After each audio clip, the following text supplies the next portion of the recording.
नमस्कार, मी भाग्यश्री फाटम। मार्केट आणि मी हा सोप्या मराठीतून शेअर मार्केट समजावून सांगण्याचा माझा एक उपक्रम आहे। 24 आणि 25 तारखेला मी कोर्स ठेवला आहे।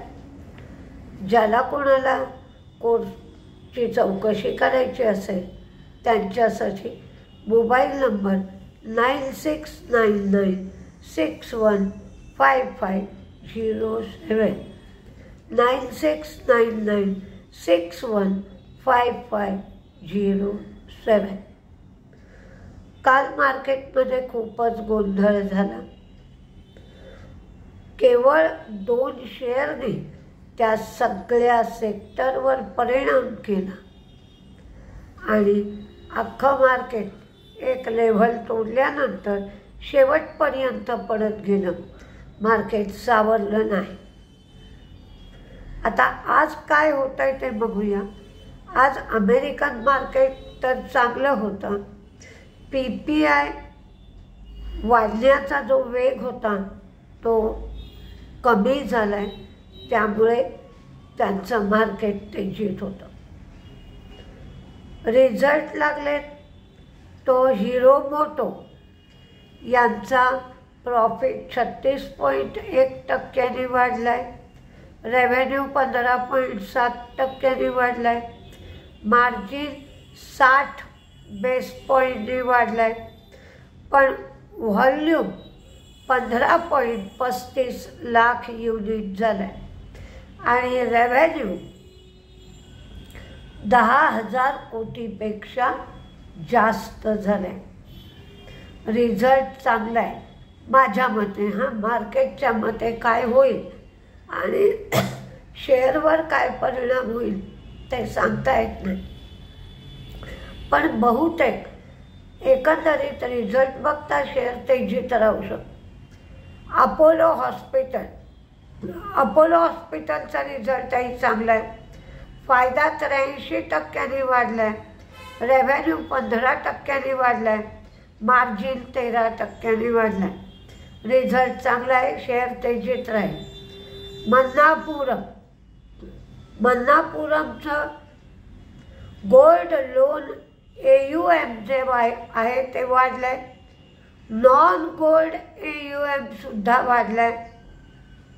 हाऊसिंगमध्ये 32% वाढ आहे, व्हेकलमध्ये 63.4% वाढ आहे, नेट इंटरेस्ट इन्कम 19% वाढलाय, प्रॉफिट 555 कोटी रुपये झालाय। प्रोव्हिजन मात्र वाढले आहेत, ही एक ध्यान देण्यासारखी गोष्ट आहे। आणि gross NPA 2%, net NPA 1.7%।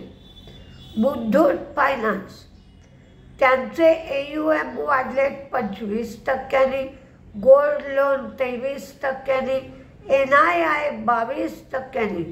Provision मात्र दुपटीपेक्षा जास्त करावी लागली आहे। प्रॉफिट 10.6% वाढलाय, NPA वाढले, ग्रॉस NPA पण वाढले आणि नेट NPA पण वाढले। NPA वाढणं, प्रोव्हिजन जास्त करावी लागणं या फारशा चांगल्या गोष्टी समजल्या जात नाही। NBCCचा रिझल्ट चांगला आलाय, प्रॉफिट वाढले 38.5%, रेव्हेन्यू 11.3%, मार्जिन 4.3% झालाय। NBCCचा रिझल्ट चांगला आहे। HJVNचा पण रिझल्ट चांगला आहे, प्रॉफिट, रेव्हेन्यू, मार्जिन तिन्ही गोष्टी HJVNच्या वाढल्या आहेत। वेदांता हिंदुस्तान झिंकमध्ये 11 कोटी शेअर्स वेदांता OFSच्या माध्यमातून विकणार आहे, म्हणजे 2.6% इक्विटी। HEGचा रिझल्ट खराब आलाय, त्याचा शेअरवर परिणाम दिसू शकतो। फक्त HEGमध्ये चांगलं म्हणजे स्प्लिट जाहीर केलं आहे। एका शेअरचे 5 शेअर होते.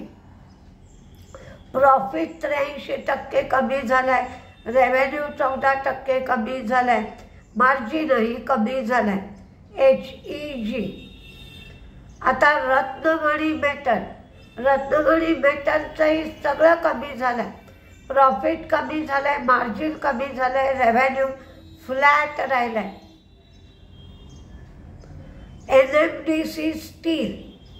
NMDC स्टीलचा तोटा कमी झालाय, रेव्हेन्यू वाढलाय. GNFCचा रिझल्ट चांगला आहे.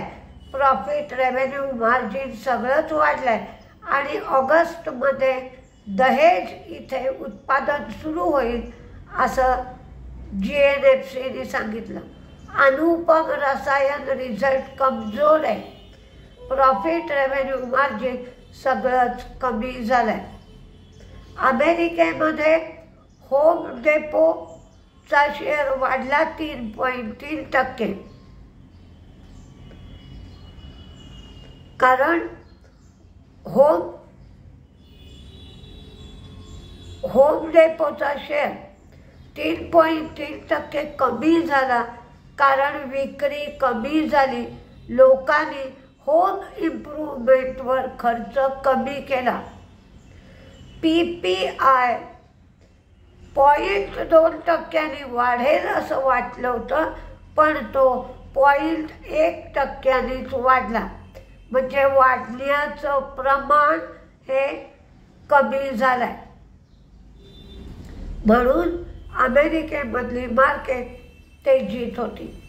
आज तेजीत काय, मंदीत काय, तर ह्याचा आढावा रिझल्ट प्रमाणे घेतला आहे. तरी पण स्क्रीन बघून ट्रेड करा, कारण मार्केट अतिशय व्होलटाईल आहे.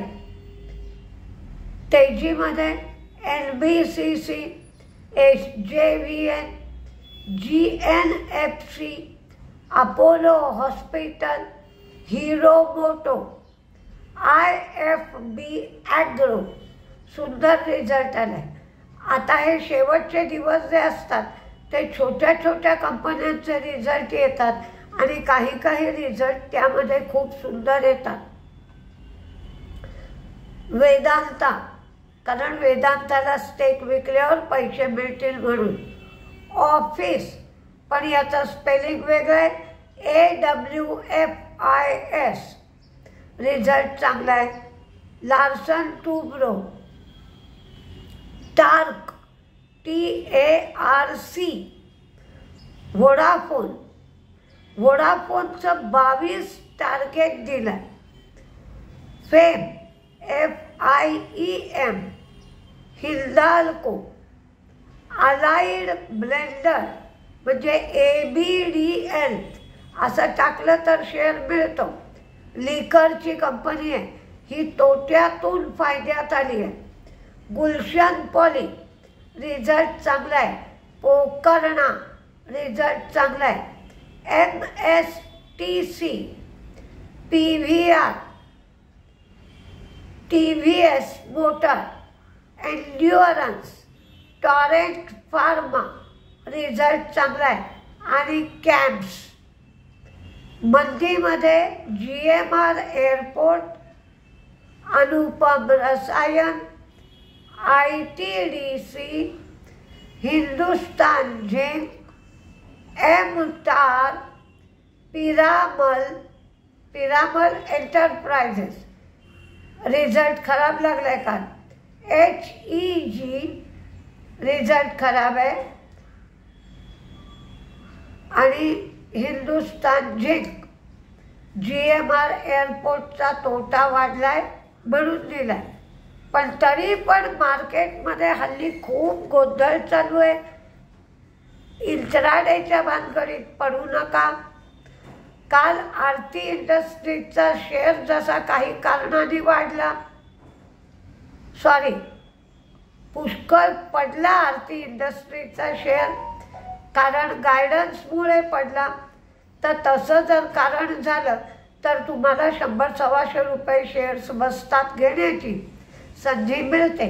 फक्त बघत जा की शेअर चांगला आहे का, म्हणजे त्याची पडझड झाल्यानंतर वाढला तर तुम्हाला अगदी 100-125 रुपये पडला असला तर 50-60 रुपये तरी वाढतो, तर शॉर्ट टर्म ट्रेड घेता येऊ शकतो.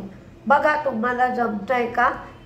बाकी तुम्ही जो ट्रेड कराल त्याचं प्रमाण कमी ठेवा.